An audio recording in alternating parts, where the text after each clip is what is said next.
Our session sponsor is Blister Pod, and I would like to introduce you to Rebecca Rushton, who's a podiatrist. And I think this session will be really informative. I think this is one, feet isn't everybody's favourite thing, but I think it's always really important. Thanks. Okay, we're going to talk about friction blisters today. This is an injury that's long been misunderstood. It's often dismissed as trivial, and yet they're so very common in athletic and even non-athletic people. So my idea for today is to show you how to make the most appropriate product recommendations based on three things. The 5 blister stages, what really causes friction blisters because it's not what you think, and how the products you offer actually work. So just quickly about me, I've been a podiatrist for a fair while. My special interest in blister management began in 2008. At that point, I'd been a podiatrist for 15 years, and I found myself in the awkward position of not being able to fix my own foot problem. So back of heel blisters were my worst blisters in my 30 minutes walks in the morning, so that's not very, aggressive or anything, but they became persistent and debilitating in spite of my best efforts. And then in hockey season, I would get edge blisters on my big toe. And it really boiled down to the fact that I could put tape, moleskin or hydrocolloids on these areas and still get blisters, and I couldn't figure out why, because in my mind, I'd eliminated the blister cause, which was rubbing. So what I did was I knuckled down and read all the research, and what I found was quite alarming. I created a website and put a few articles on there. That kind of took off. I made some videos, and I started volunteering at 6-day ultramarathons, and that actually proved to be the best way to learn, because every lap I could get feedback as to what was working and what wasn't working. Nowadays, I'm still a podiatrist in my podiatry practice in WA. I still do all the blister stuff and volunteer at ultramarathons, and I educate podiatrists, sports medicine practitioners and now pharmacy on friction blister management. So let's have a look at the 5 stages of the blister process and what products are required at each stage. Ideally, we start and finish blister-free, but if we're not doing enough to stop the blister-causing forces at a particular area of our foot, then we'll feel the hotspot stage. The hotspot stage is pretty brief and subtle, but it's our last chance for prevention. If we don't do enough to stop the blister-causing forces here, then we will end up with a blister and his roof will be intact. The good thing about this one is he can't get infected because the intact skin is keeping the germs out. But if we don't do enough to stop the blister-causing forces at that point, then the roof will tear and now it's open to infection. And then if we don't do enough to stop the blister-causing forces at that point, then the blister roof will slough right off and leave a de-roof blister. Now, I think it's fair to say, but you tell me, if someone walks into pharmacy, 9 times out of 10 they're going to, with a friction blister issue, 9 times out of 10 they're going to walk out with a hydrocolloid, probably Compede, to stop the rubbing on the skin. But is rubbing actually the problem? Do this with me. Get your fingertip, pop it on the back of your opposite hand, but keep it stuck to that same bit of skin. Now move your fingertip back and forth as far as it can go without sliding. That looks a lot like rubbing, doesn't it? But if you look closely, nothing is sliding across the skin surface because we've got this stuck to that, the same bit of skin. But everything in between is stretching and distorting all this soft tissue. That's shear, and that's what causes friction blisters.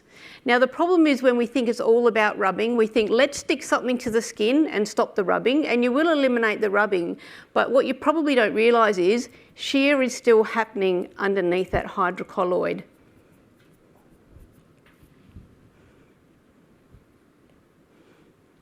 It may surprise you when I say that hydrocolloids are intended to be used for de-roof blisters only. They're an ulcer dressing.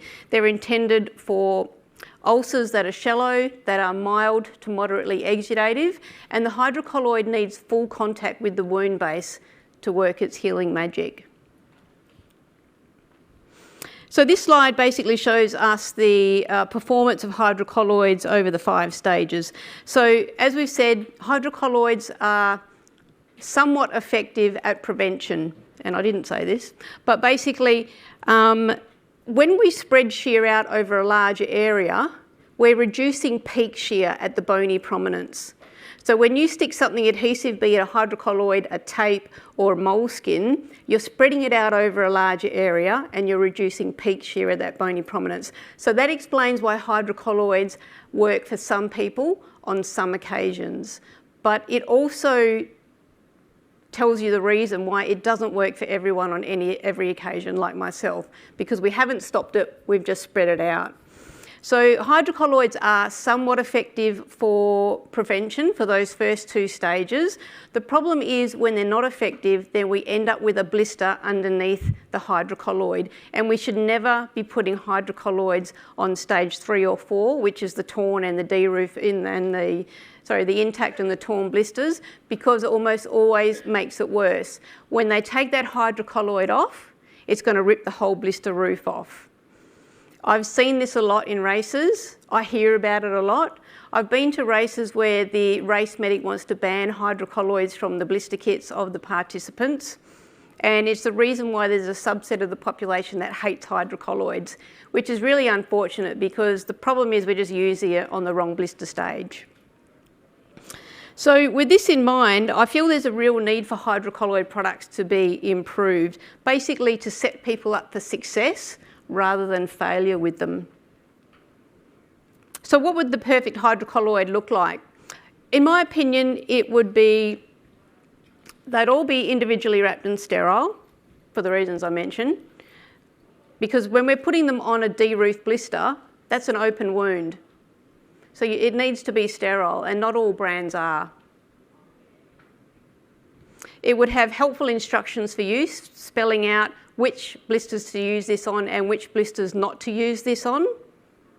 And also setting expectations for what is normal. So a lot of people don't expect to see that white gel bubble, which is completely normal, and all the goo underneath the dressing. It's just the fluid from the wound being absorbed by the hydrocolloid particles. So we need to set expectations. Now, I want to give kudos to Elastoplast. Their most recent hydrocolloid product has really great photography and video of that white gel bubble. And so without even having to spell it out, it really shows that that is normal behaviour. When people see this and they're not expecting it, they just assume that their blister's infected. So yeah, well done to Elastoplast. It's really good to see. And also it would include the fixation tape. We need fixation tape because rollback is just far too common across all brands of hydrocolloids, from Duoderm all the way down. And when you think that hydrocolloids are meant to be on for days at a time, there are multiple episodes of donning and doffing of footwear that just risk catching an edge and rolling it back. And that's why if you went to a podiatrist or a wound care specialist, we would never just slap a hydrocolloid on your foot and send you away. We would always anchor the edges with the fixation tape. Now, you don't want to really put fixation tape over the whole hydrocolloid because we want to see that white gel bubble. When it tracks to the edge of the plaster, that's the sign that we know it's time to change the dressing. So we just need it around the edges. Now, we've developed our own brand of hydrocolloids. Blister Pod is my brand for obvious reasons. And it's got these 3 things. They're all individually wrapped and sterile. They include the fixation tape, and they've got the really good instructions for use, because we want to set people up for success with hydrocolloids rather than failure. Okay, this video just shows what's in the packet. If you've got the show bag with all the freebies, in the orange blister kit, you've got a sample of the hydrocolloids. We've got an insert that has, it's in 5 languages, and the 6 hydrocolloid plasters and the 6 fixation tapes. So this isn't a new product. I've been selling this on my e-commerce platform for probably 4 years or so. It's very common, very popular among my podiatry colleagues.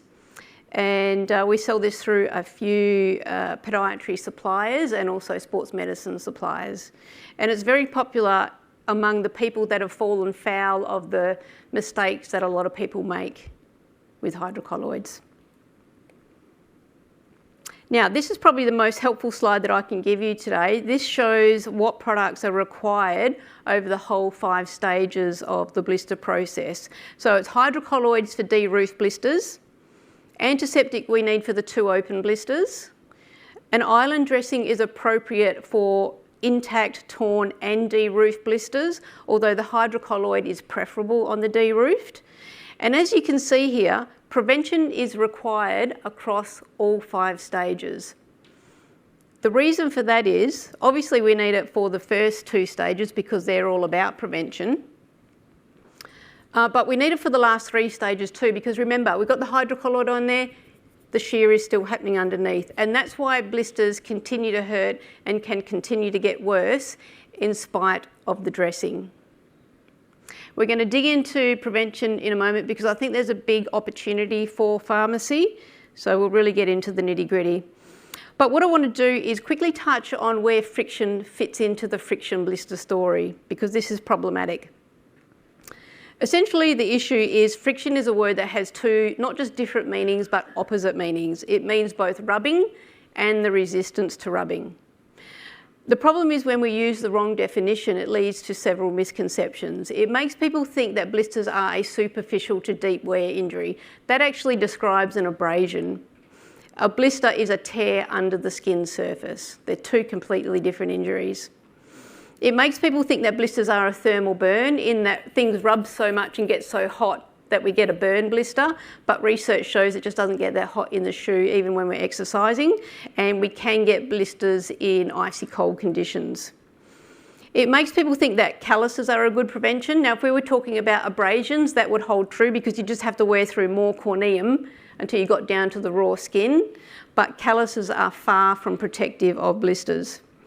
And it makes people think that hydrocolloids are a top-line prevention, but remember, they don't eliminate shear. The correct definition to use is the scientific definition, which is the force that resists rubbing. So in this simplified diagram, we've got a bone. You can imagine this is the bone of under the ball of the foot. And just know that the bones move within our foot with each step that we take. What doesn't happen is the skin surface doesn't move in perfect unison with the bone. This happens. The bone moves and the skin doesn't. What's keeping the skin still? Friction force. So friction isn't the rubbing, it's the resistance to rubbing. It's stopping rubbing here. And when this is happening, all of this is stretching and distorting, which is what this is, the shear. So friction blisters are caused by shear. Shear is normal. Our skin and soft tissues are able to handle a lot of it. But if it happens too frequently or to too high a magnitude, then we get that mechanical fatigue under the skin surface, which is the tear. That's the initiation of the blister injury. So friction blisters are caused by shear. The determinants are moving bone, with skin staying stationary because of high friction, and everything in between stretching and distorting. We've known this for a long time. I'll spare you the research, but essentially there's been no research that has refuted the assertion or the understanding that friction blisters are caused by shear.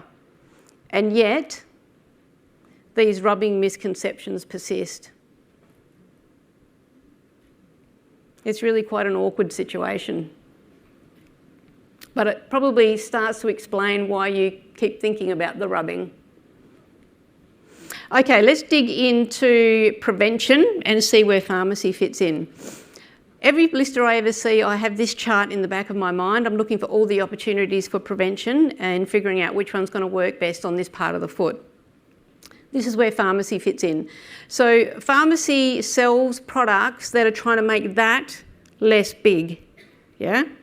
So if we start in the middle row there on the right, all the products that spread shear we've talked about, like hydrocolloids, they spread shear load, they spread it out, and they're reducing it a little bit, but not a whole lot.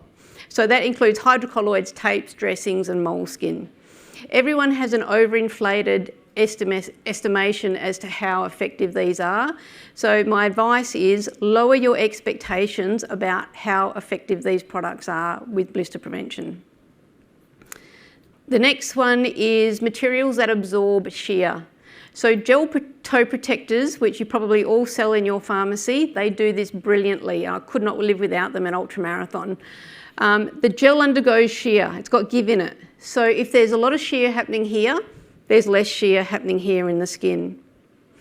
Other examples would be loose packed wool. That's just the wool fleece that you shove down your sock between the skin and the sock, and cushioned insoles like neoprene insoles. And finally, we can reduce friction force. So remember back to that simplified diagram, the red arrow, that was the friction force. So reducing friction force is all about this. It's freeing the skin up to move in sync with the bone at an earlier moment, and that reduces the magnitude of shear. It's basically encouraging rubbing, yeah? So we've got two ways to do it, and it's really easy to understand. We can reduce pressure. Now, if you press real hard, you get big shear. If you press very softly, you get little shear, because you can't help but your fingertip rub against the back of your hand, like slip and slide over the back of the hand. So reducing pressure is a good thing to do. We can do that with things like toe props for apical blisters and donut pads, that kind of thing. The other way is we can reduce the coefficient of friction, and that just means make it more slippery. The easy way to understand this is if I put a big blob of Vaseline on there and we did the same thing and I press real hard, you wouldn't see big shear. It'd look like I'm hardly pressing because we've made it so slippery slidey. The fingertip just can't get purchase on the skin. So lubricants do it really well. The downside with lubricants is they need to be reapplied every hour and a half, otherwise friction levels increase above baseline. And also if you're using an adhesive product like tape or a dressing, it kind of retards the adhesion. So there are a few downsides with the lubricants. Antiperspirants and powders theoretically work like this because we know dry skin has a lower coefficient of friction compared to moist skin. The only thing is research shows that these products aren't effective as a blister prevention strategy. And ENGO patches, which we're going to dig into in a minute, do it brilliantly. And these are blue stickers that stick to the shoe or the sock. The shoe or the insole, sorry. So just to recap, reducing the friction force, we're trying to get that to happen. We want the skin to move in sync with the bone, and we're going to reduce the magnitude of shear.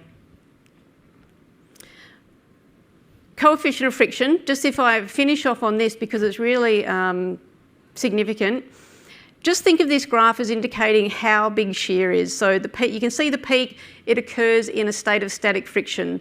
Static friction just means there's no rubbing of the skin surface yet. And look what happens when we make it slippery. So what happens is we encourage rubbing to happen sooner, and that automatically means that shear is going to peak lower. So this is how friction management strategies work. And I'm aware of how much of a head spin that is. Okay, the two must-have preventions that I use in Ultramarathon. You don't have to be an Ultramarathon runner or a podiatrist to use these. Anyone can use them. They are ENGO patches, which probably none of you have ever heard of, and gel toe protectors, which you probably all have at your pharmacy. There's also samples of these in your show bags too, in that orange blister kit. This is how ENGO patches work.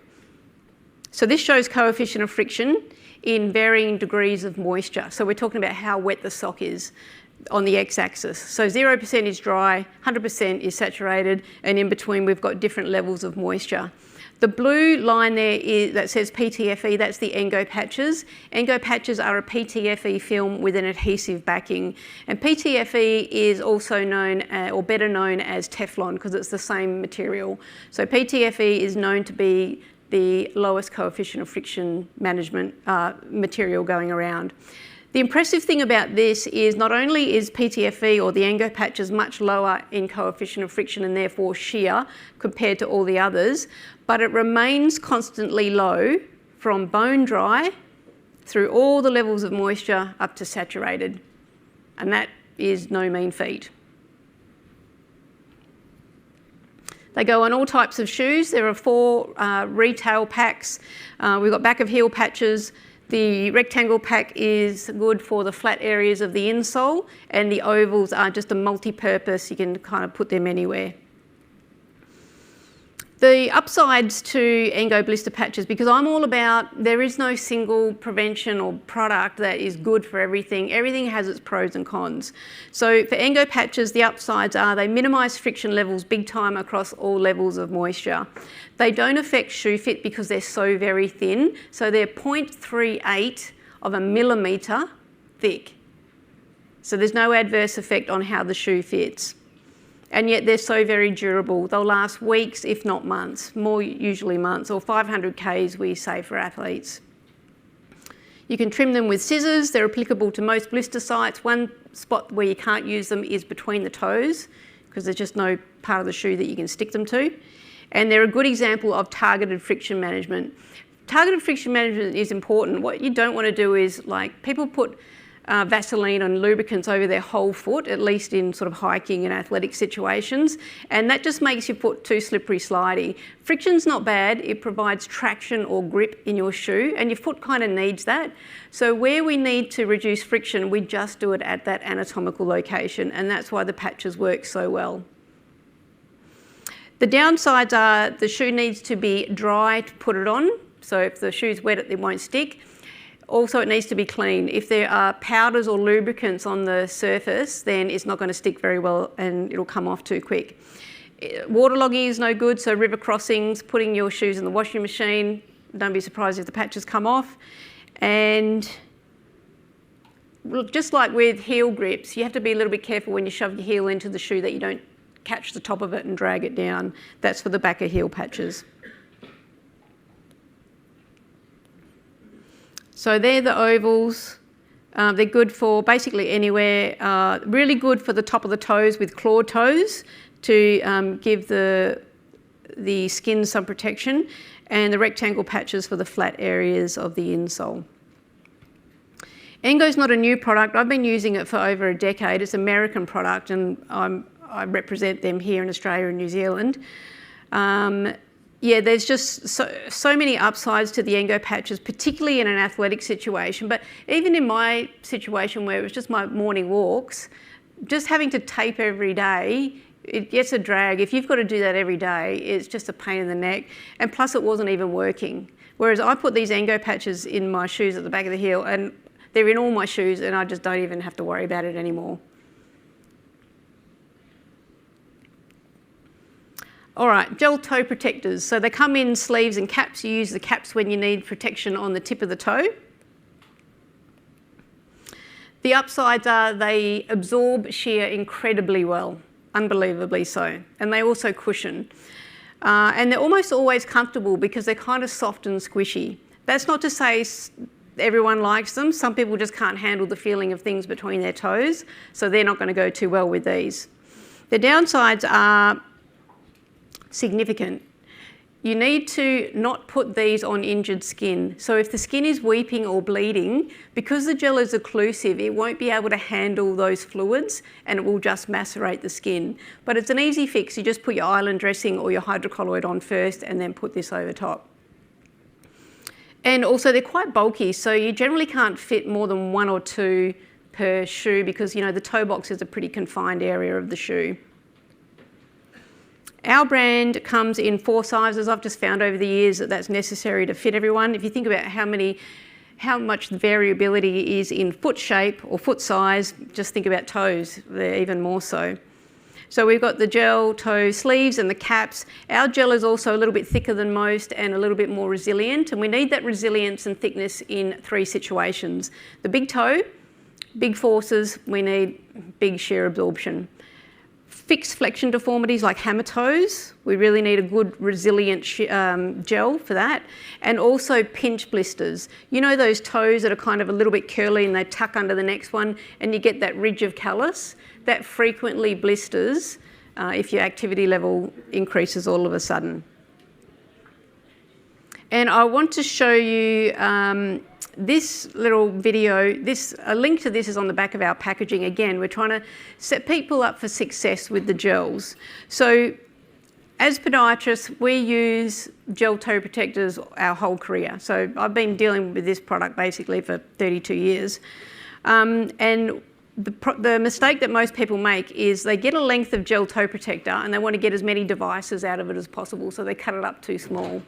And so it ends up covering like the bony protuberance and not much else. And because there's so much give in it, it ends up sort of skewing, and then it can work its way down the toe. So the way you get best use out of these is you start with a gel toe protector a little bit longer than the toe itself. And then you cut a corner out of the gel. And that you position under the toe or between the toes.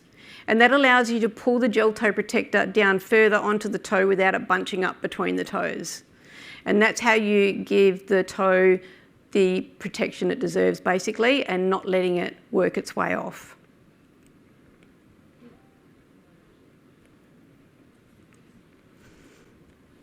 So they're my two bang for buck preventions. Basically, if you have people in real need, if they're blister prone, if they're playing blister heavy sports like netball or long distance running, if they have significant foot deformities, like bunions, for example, if they wear less than ideal shoes, or if it's just important to them that they're getting top shelf prevention products that give them the best chance of pain relief or prevention in the first place, then in my opinion, this is where you'd start, with these two products. And if you think about it, most pharmacies are almost halfway there already because you've got the gels. You might not have my brand, but you've got a brand of gels. Having said that, there are more products out there that are very good. And if you'd like to learn more about them and perhaps even get a refresher on what we've talked about today, you can take our free pharmacy-specific online and short self-paced short course. I would have loved to have gone through all the preventions that I rate, but it's pretty much time to rein this thing in. I think you've been through enough. I apologise if you feel a bit like this, but you'd be forgiven. Yeah. That one? That's actually a hidden course. You need to access it through that URL because we just don't want the general public sort of getting in there and... All good? Yeah.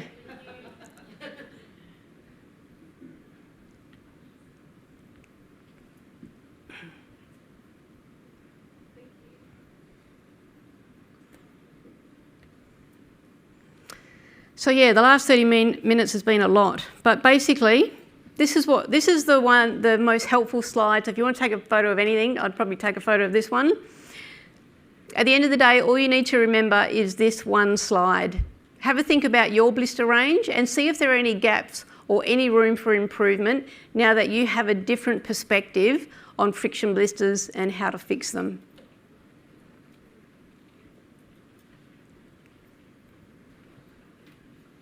All good? Cool. All right, I'm pleased to say that we are represented by Helen Sykes and the team at Powerhouse Distribution. So if you have any questions about our range, then feel free to grab Helen or myself, and we'll be happy to have a chat. Thank you very much.